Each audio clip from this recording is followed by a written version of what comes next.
Hello and welcome to anyone who's watching this video. The purpose of this video is to give hints and tips on buying second-hand planes on auction sites. It's not a tool history, it's not for collectors and it's not for Puritans. So if you're of a sensitive nature, you might want to look away. Some of these planes aren't all original. Some of them have had parts added. This is purely about buying a usable plane and tips on that.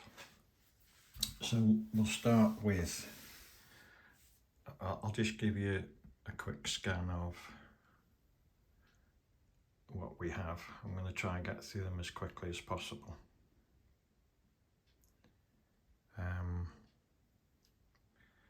Going to try and get through as quickly as possible. So the first one is a Stanley Bedrock. Many people believe these to be the pinnacle of plane manufacture. This one's not original. They do make very big money when they're sold. I bought this as a base, a frog, and a capping iron which was damaged, which what I would say to anybody is don't use your capping iron as a screwdriver to strip the blade out. Use a screwdriver, because this is what happens. So just get yourself a screwdriver when you're taking the blade apart to sharpen it. It's much safer and easier. The reason the capping iron's been switched out of this one is that the cap screw was seized. So I've put this capping iron on so that I can adjust it to where I want it. Now, the planes were added off an older plane. They're rosewood. The blade is a record blade and capping iron. I find those to be very good quality. I put that together because I wanted to try a Bedrock plane. I wanted to know what it felt like to use one and whether they were any better than anything else. It was a curiosity thing, and that was the cheapest way, or the affordable way I could do it. What I would say is, if you're thinking of buying one of these, if you're a collector, it's irrelevant. You collect things, that's fine. But if you want one to use, and the sort of money these are making, you'd be better off just buying a new Bedrock plane. Go for, depending on your price range, a Lee Nielsen, a Clifton, a Guangsheng, the Chinese one. For the money you're paying for these, just buy yourself a new one. It's these don't work any better than the new ones, quality ones. And my personal opinion is the best left to the collectors. So that covers that one. So then we go on to ones that were made in America.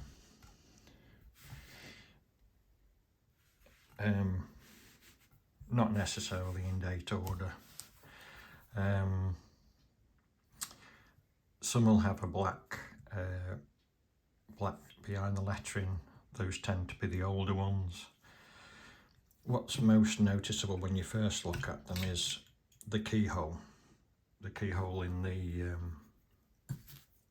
the spring cap is actually a keyhole. It's not a kidney shape like on the later ones. The frogs in them are solid machined, so they don't have as many pockets in them as the more modern ones. This bit here that adjusts, the lateral adjustment, is a wheel. Later ones it will be just a piece of metal that doesn't turn. And the Stanley label on the lateral adjuster is written in the direction of the lateral adjuster. So it's written down its length as though you were writing it on the adjuster. These are the earlier types.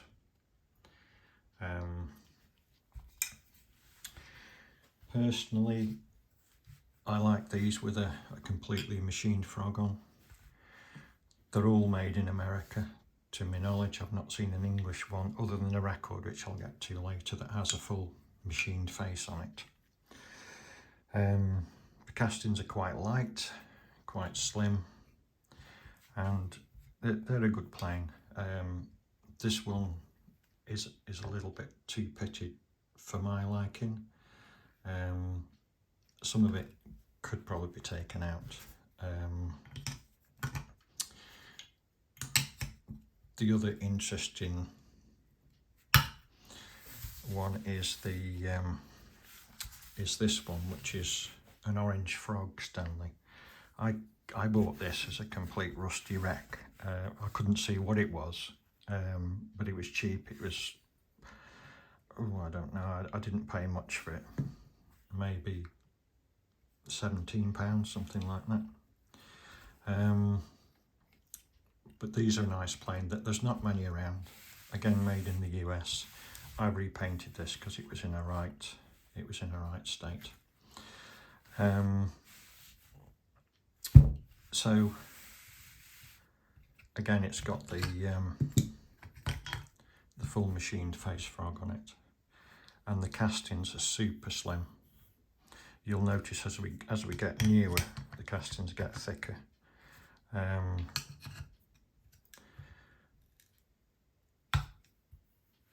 So that's that one. As I said, this one was in a terrible state. Someone had drilled a hole through the handle. I repaired that with some old rosewood. And I couldn't, when I bought it, I couldn't see it was an orange frogged one. But it's a very nice plane to use, and it's a very light plane to use because the castings are super slim on it. So the reason for the castings being thin is that when they made these, they weren't rushed, so they could cast them and leave the castings lying around. There was no rush to machine them straight up and get them through the factory. So that meant that some will say season, that the cast is seasoned, and you can draw your own conclusions on what that means, but it basically means it was given time to settle and stabilise from being cast, which meant they could cast them thinner and they wouldn't warp. So then we move on to the next ones, which these are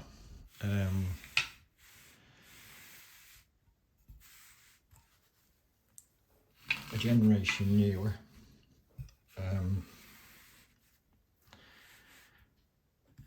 These have, I'll take that one out because it's probably easier to see. These have the kidney shaped hole in the cap. So that means they're a more modern design, or a later model. There's nothing wrong with that. There are exceptions to the keel, which I'll come to later, which are the record ones. So Stanley's still written down the lateral adjuster that way, sideways, as though you'd written it up up there.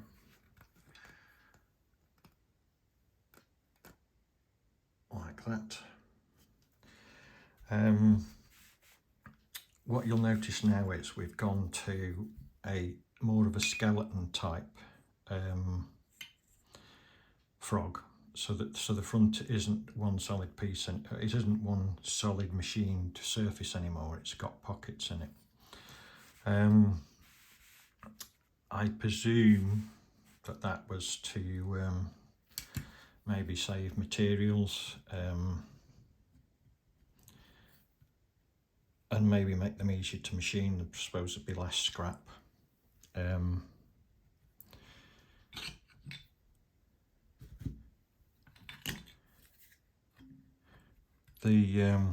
the wheels now have become fixed.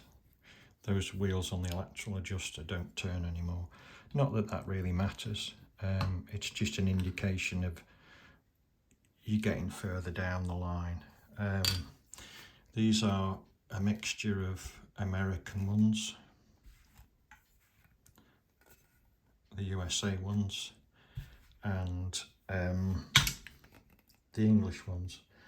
At this sort of position, there's not a lot of difference between the two. I can't say that one is any better quality than the other. They're much the same. There are differences.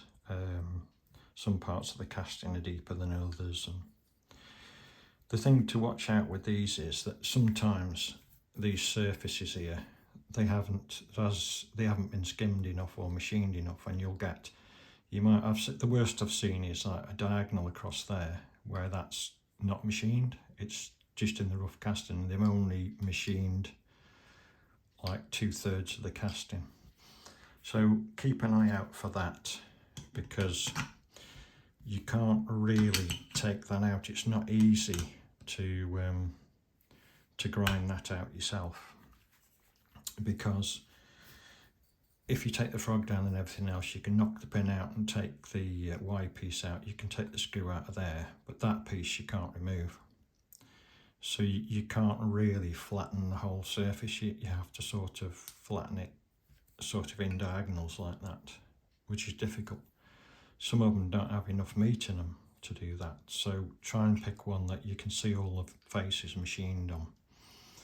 I have tried knocking those rivets out of there, and I would suggest not to, because I haven't had any luck putting them back, and I've actually broken a frog trying to rivet them back on again. So I wouldn't attempt to remove the lateral lever on any plane,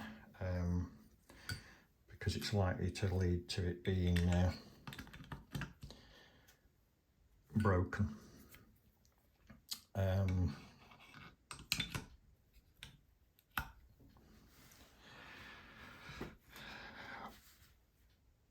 What I would say is also something to notice now is that the castings are getting gradually thicker. You can see you get to this one is quite thick. So they're getting heavier. The other thing to notice is that the edges of these are milled. So all the edges are milled on them and machined. And the same on the older ones. This orange frog one, it's not showing because I repainted it to tidy it up, but that edge is milled. This is something that disappears later. They stop milling the edges, presumably to cut costs and one thing and another. And then we come up to more up-to-date.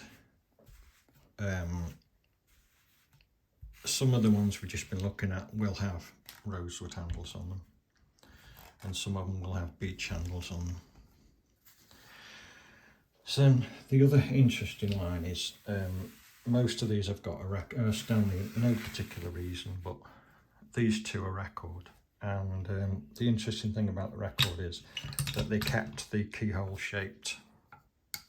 They're newer, but they kept the keyhole shaped screw hole in them. They didn't go to they didn't bother going to a kidney shaped one. Now with the records, I particularly like the record planes. I think they're very well made. The older ones, I'll say, the older ones are well made, and I like them. I think very often they work better than the Stanleys, but for age related, if you buy a record and a Stanley of the same age, I prefer that. I think the record's better made. But as you can see, this has again a full surface milled frog. The later ones, they go to again like a skeleton. Again, just be careful that the whole of it is machined and there's not bits missing where the machine is missed, because you can't feasibly correct that. You can swap a frog out for another frog. If I'll go on to that a bit later on, but I do like the records that have a full milled face on that. You can get them. This is a 4.5. You can get the 4 ones like that. They're a nice, well put together plane. And as I said, pound for pound, if you put the Stanley next to it, personally, of the same age, I think the record is better. Although I know the record is effectively a copy of the Stanley, I think it's a better item in its age bracket. So then we move on to the next group. These are more modern, not new by any means. This one I bought brand new in 1978 when I was an apprentice, and I've used it pretty much continuously ever since. It had plastic handles on it. I've switched them out for wooden ones. It did have the brass adjuster on. I'll come to that shortly. And it's all right. It worked. I can't complain. It's seen me through. It's the skeleton type frog. The adjuster lever just has a fixed plate on it.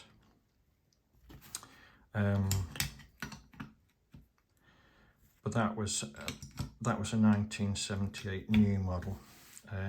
I also have the 5.5 as well. You'll notice now that the edge of the castings aren't ground anymore.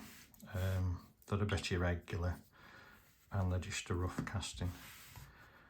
But it's served me well, and I've got no complaints about it. This one here is again another plastic handled one, which I didn't buy to use originally. I bought it because I wanted the blade out of it, and I'll come to that a bit later on. It had plastic handles on.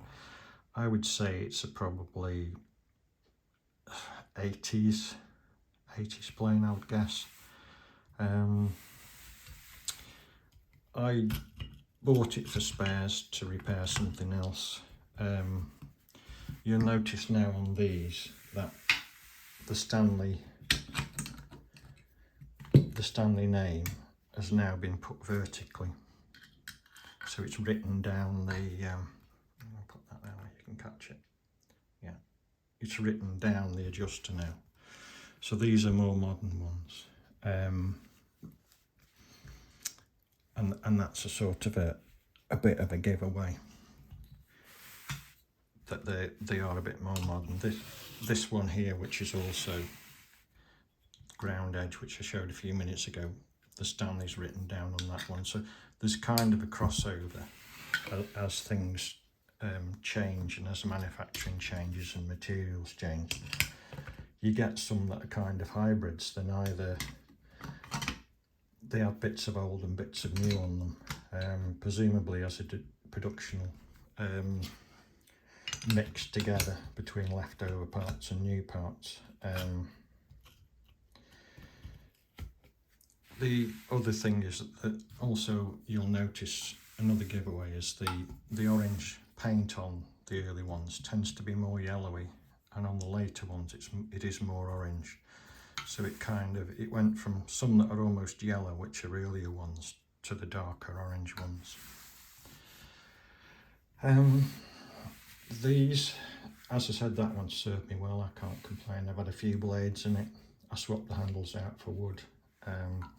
This one has got a pretty big flat spot in it. You can see that there. It stretches here to here. It was a lot worse than that. As I said, I bought it only for spares. I think I paid about 25 quid for it, and it was a very rusty and clog. It was a clog iron basically with plastic handles on. And I decided that just for something to do, I'd have a go at straightening it and see how it went. And it works really well, I have to say. It works far better than it has any right to work. Those two hollows there don't seem to affect its performance. I bend the plastic handles and put some wooden ones on, but that just gives you some idea. We've got to a place now where the new ones are just, I personally wouldn't entertain anything. If I had to buy new, I wouldn't entertain anything less than I've mentioned this in a previous video, if you're looking for a number 4 and you've got to buy a new one, or you don't want an old one, and I can understand why you might not want an old one, then the new Stanley Sweetheart number 4 is a good plane. I've got a video on that if you want to check it up. It's basically a good plane. The frog is cast into the body, and if you take all the burrs off the frog and that, it's a solid plane for the money. It's not a bad item. So then we'll go on to the weird and the wonderful. Well, I don't know whether we'd call it weird or wonderful, but we'll go on to some modern stuff. That's a little bit interesting, really. I think we'll start with this this Marples record one, which I wouldn't under any circumstances recommend anybody buy one of these. I've worked on this one. The handles were like a light beige colour. I've stained them to make them look better. It has no screws to adjust the frog. There's not even threaded for one, so you have to adjust the frog by hand.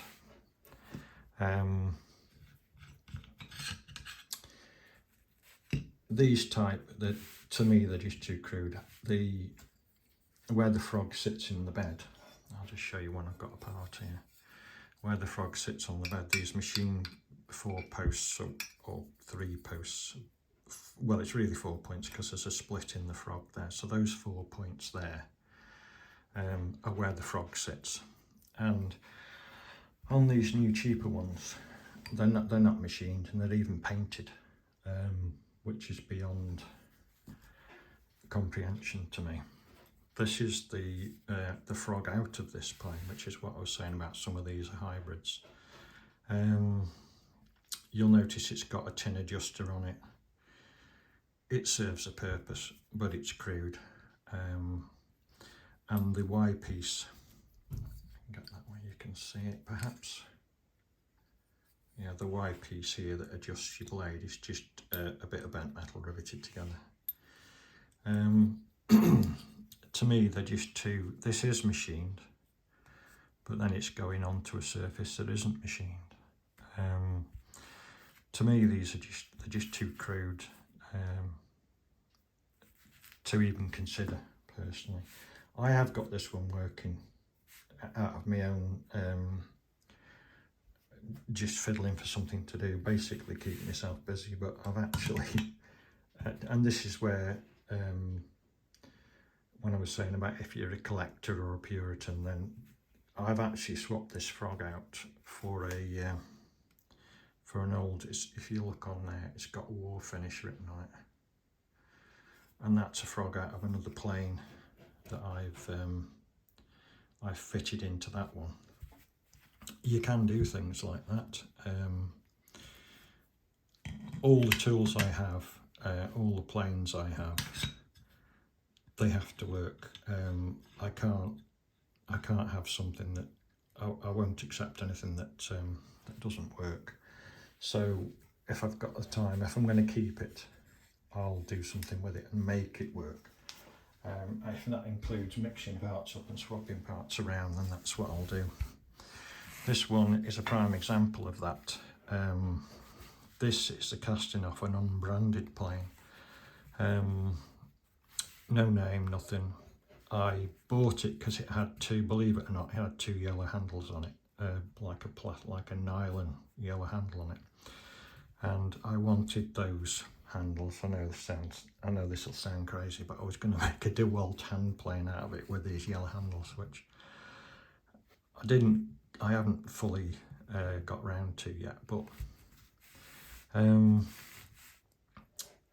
this one again is has been modified quite a lot. I bought this just for the handles, but then I started to look at the casting and I thought it wasn't too bad. So I painted it, cleaned it up. This one wouldn't take a frog out of another plane. Some of them won't, and this one wouldn't. So that to do with the frog that was in. I've took a capping iron off a record like this. I filled the name in and cleaned it off just to give it a finish. And I swapped the wide piece out for a cast one, as opposed to the folded metal ones, which are these type here, which are basically two bits of tin stuck together. In all honesty, they're never going to work smoothly. They're always going to cause you a problem. So then we get on to the weird and the wonderful. Things like, and I've had these, I've owned these, things like an acorn, which was a British plane, only made for a few years till Stanley took them over and started producing planes in the UK. I've had one. They're a heavy crude plane, and if you're a collector, then that's one thing. But if you're thinking of using one, just leave them where they are. They're too crude, really. They are only for collecting, and you wouldn't want to be using one. Very heavy, very crudely made, and in my opinion, the only good thing in them was the blade. You could probably scavenge the blade out for something else. So then we're looking at marples now. I've seen marples old and new. This is a record marples, and it has the Hibernian logo on, which I've just shown you. But to put the Hibernian logo on that is, well, I know that there are people who chase marples Hibernian planes, and they're collectors, and that's fine. But the ones I've had have been poor. And I personally wouldn't buy a marples plane to use. So then you get on to the weird and the wonderful, which are like a company called Milbro. Now, they made, if you're of a certain age, they made air rifles and catapults. And the catapults were made out of an alloy. It's not aluminium, it's more of a zinc type material. And at wartime, I don't entirely know whether it was during the war or after the war, materials were short. They came up with the idea of making a plane out of this alloy. I don't have one. They're just not a feasible plane to use. Don't buy one of those to use. If they're polished, they look like the chrome all over. The knobs, the handles and everything are made out of this kind of alloy type material. And if you polish them up, they look like chrome. So if that's what you want to do, and put it on a shelf. But they're not going to be a feasible plane to use. And then you get on to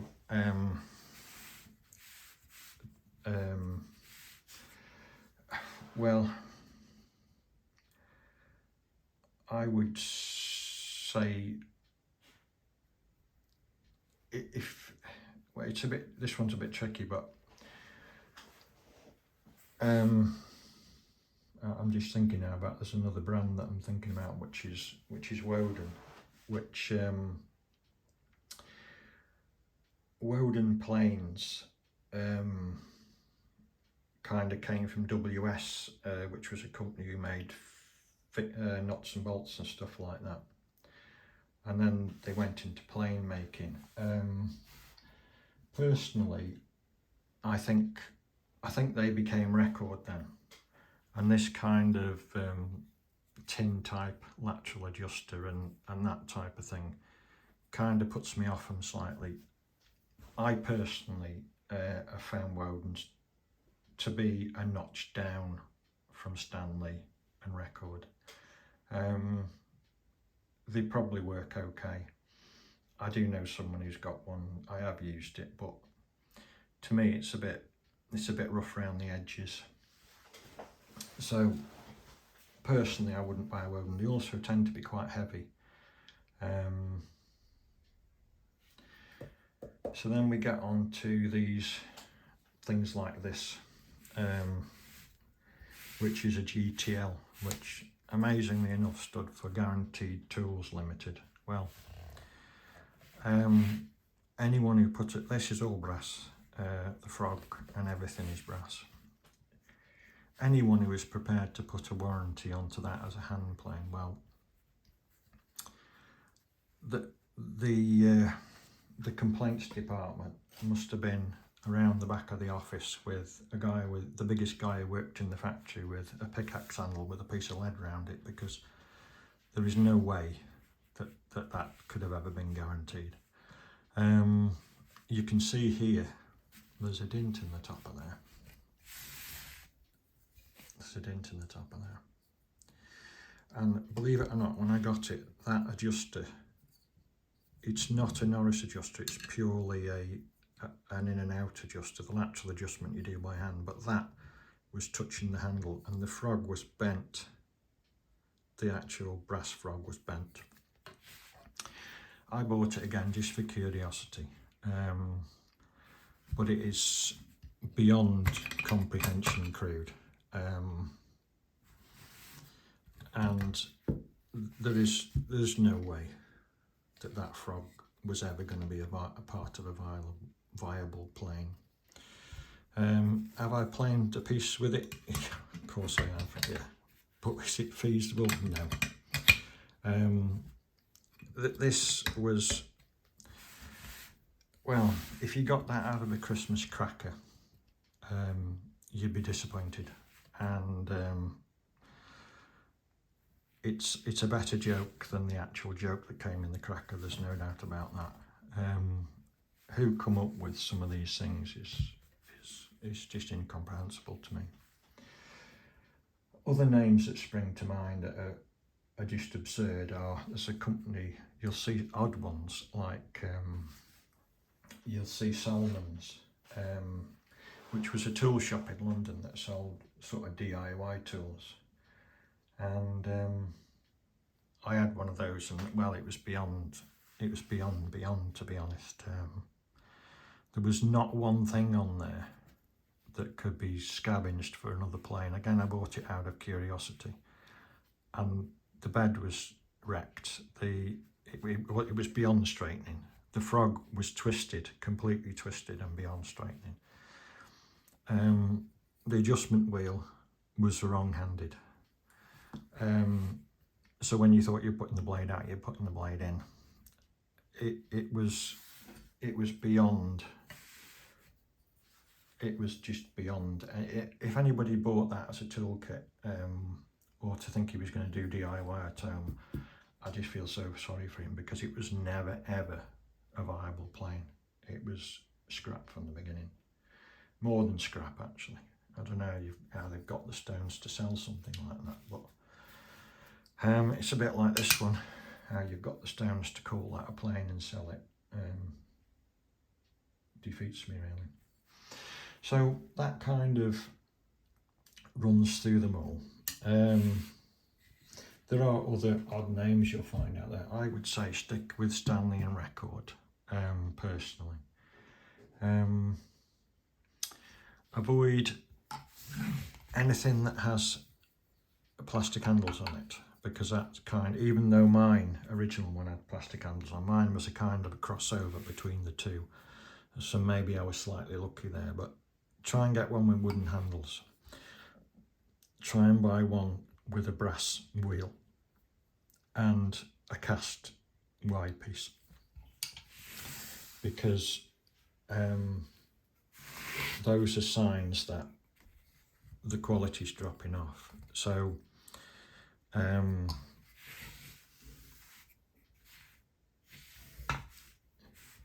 just trying to look now, yeah.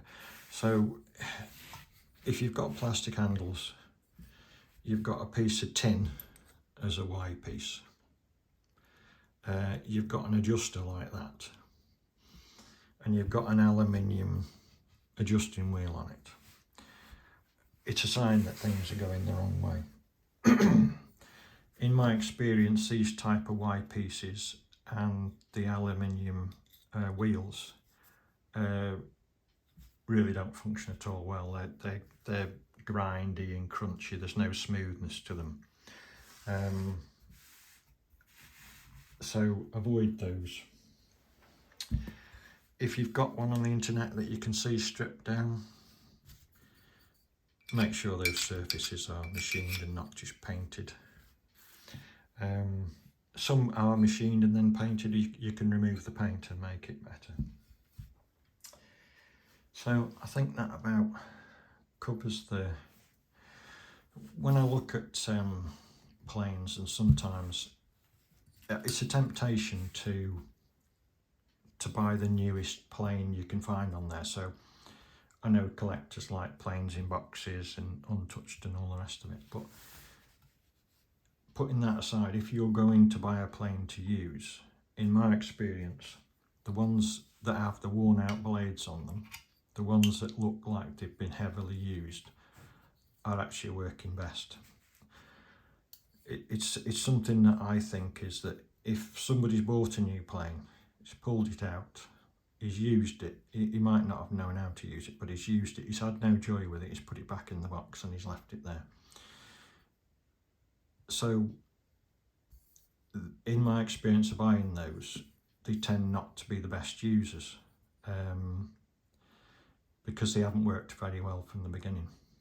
So if you get a plane where the blade's nearly worn out on it, it kind of indicates that that plane's been able to work and work well, otherwise the blade wouldn't be worn out on it. So I wouldn't necessarily suggest buying the best one you can find on the internet in its box and just take it for granted it's going to be a good, basically an old plane brand new. It may well be an old plane that didn't work very well, so someone didn't use it. You can pretty much, for the 4s you can get blades no problem for. For the 4.5s, the blades are a bit scarce. Recently I've been having to buy, if I couldn't buy, I tend to, if I can find a good plane and the blade's worn out, I'll try and find a plane that's wrecked. It might be cracked, it might have damage to it, to scavenge the blade out of it. I particularly like the record ones, the crucible cast ones, and that's an older one, but even the newer crucible cast ones, which I think they're called, yeah, the chrome vanadium they've got written on them, even those are a relatively good blade. I've been buying these from Axminster, their workshop ones, the thicker ones, and they, being as a standard 4.5 blade isn't available, they work fine, but you might find you have to slightly open the mouth up just to give it a bit more clearance, just file the front of the mouth off. This one was a good usable plane, but as you can see it's got a lot heavy pitch in here, which I wasn't overly keen about. It's a shame, but what I found about pitted ones is it's not necessarily just the fact of what they look like, but if you're planing something sticky, like a pine or something that's resinous, it actually starts to drag on then and starts to build up on the surface where it gets a grip. Also, when I work, sometimes we're gluing doors together, you've glued and wedged them together, you've trimmed the wedges off and you want to just smooth the outside of the stile off and the glue's still wet, it's easy to do it while the glue's still wet, because once it's dried it's like glass. But then of course the glue gets on your plane as well, and that will also attach itself to the rough surfaces, which I personally find a little bit annoying. So I prefer not to have one that's too pitted. This one for me was a bit too far gone, although the plane itself worked really well. So I think that about covers hand planes. There's another key, just one other thing while I think about it. There's another key also to the age of a plane, is that the older ones tend to have square corners to the blades and the newer ones tend to be rounded off. In this case, these are both record blades, and this is a crucible cast, and that's a tungsten vanadium, but they're both good blades, but it's an idea of a rounded blade is a sign of a newer plane. I'm just going to briefly skirt to a block plane. Just as another bit of information, is if you're buying this sort of plane, you need to keep an eye on this bit here where these two little pins are. I'm just trying to see if you can see them.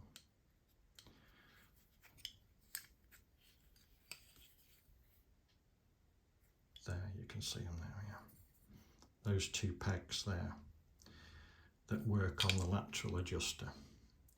Make sure they're in good condition, because if they're worn or broken off, it's lost its adjustment. The other interesting thing about those is they take a different blade to the later Stanleys. This one is a Ray Isles blade, which happens to be available at the moment, but might not always be available. The new Stanleys have a different sort of blade with holes in it, so they won't interchange. So when you're buying a second-hand plane, it's worth considering the blade that's in it as to whether it can be replaced. This blade had been severely damaged. It was a good blade. It was an American blade, but it had been so much pressure had been applied where the adjuster is. It had distorted the whole blade, and I couldn't get it out. So I managed to pick up. Luckily, managed to pick up a Ray Isles one. That works really well. But just keep an eye on those types of things.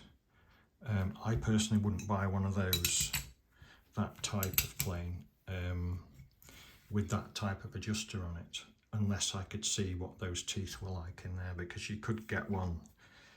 You could probably make a new arm if you wanted to,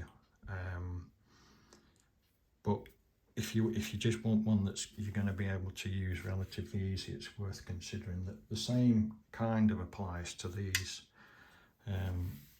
rebate planes. They have a similar kind of adjuster on them, and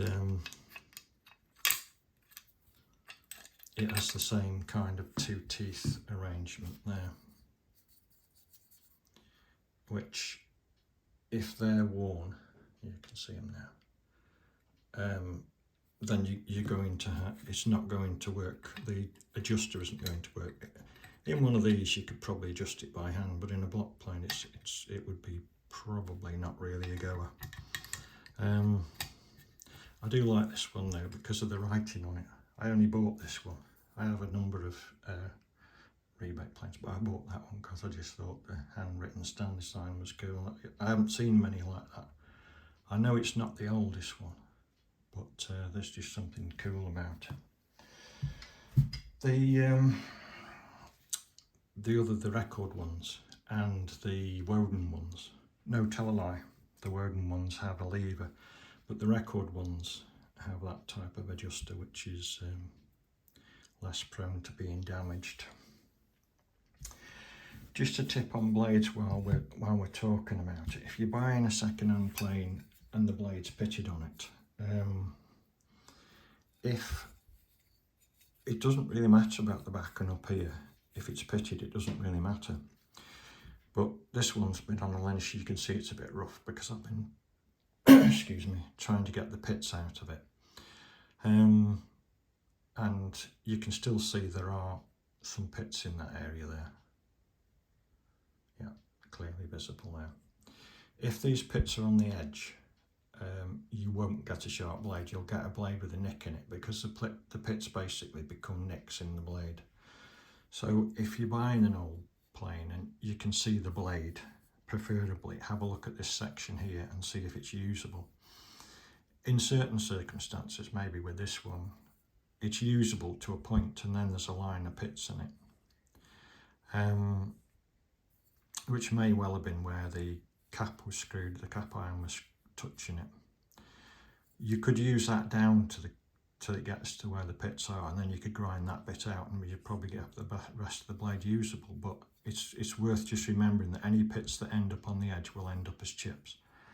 And you've either got to, I've linished some of that out on a belt sander, or you've got to grind them off and find a piece of blade where there are no chips in it. The other interesting thing that I found that a lot of people don't realise, but a lot of blades are bent.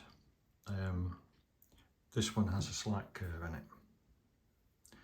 People don't tend to look at them. Some are twisted, some are bent. But what I found is you can actually straighten them with a hammer if you carefully put blocks of wood under them and tap them in certain places. Even doing it, do it cold. Obviously, don't warm the blade up because you'll ruin the blade. But what I found is by tapping it effectively, kinking it, I suppose, you can actually get a really badly distorted blade flat in most cases. And that's worth remembering, that if you have got a bad blade, you may well be able to work on it to get it straight. I think that's about covered all I wanted to cover. Basically, look at the pictures, weigh it up. You've got some idea of age. Ones with a flat frog on are going to be older, probably better made. Always American, apart from the records, which, as I said, I personally love the record planes. I think they're fantastic, and if you can find these with the solid frog in, they're a super plane to use, and they've got a really good blade in them. So I hope that helps somebody. It was only just an idea of, I've probably bought close to 40 planes, maybe even just a bit over 40 planes on eBay. And if this is just a kind of an insight into what I've found. I bought some that have had repaired beds, broken repaired beds, not to use, but I've used them for taking the parts off to repair one that had got a good bed on it. I've bought really scruffy ones with a good blade in, broken ones with a good blade in, to put into one just to take the blade or the wooden handles off it. So you can mix and match parts, as long as they fit together. There's no problem with it. At the end of the day, if it works well, that's what matters. I don't keep any that don't work properly, and I don't pass them on to anybody else, because although I could probably sell them on eBay, I just refuse to sell a tool. Or of the 40, over 40 I bought, I haven't still got them all. Some I've given to friends and lads I work with, young lads who've got new planes that I've used, and they're absolutely horrendous. They don't know any better, but once they've used one of these, they appreciate the difference. They think they bought a new plane, that's it, it's sorted, it's brand new, what can be wrong with it? But when they've used one of these older ones and it's been set up right and done right, then they start to realise the difference. Some people think buying new is the answer. You buy something new, it's new, it should be fine, it should be perfect, but unfortunately that's not the case anymore with hand tools. So a good second-hand one, a good old one, or maybe buy two and make one good one out of it. You know,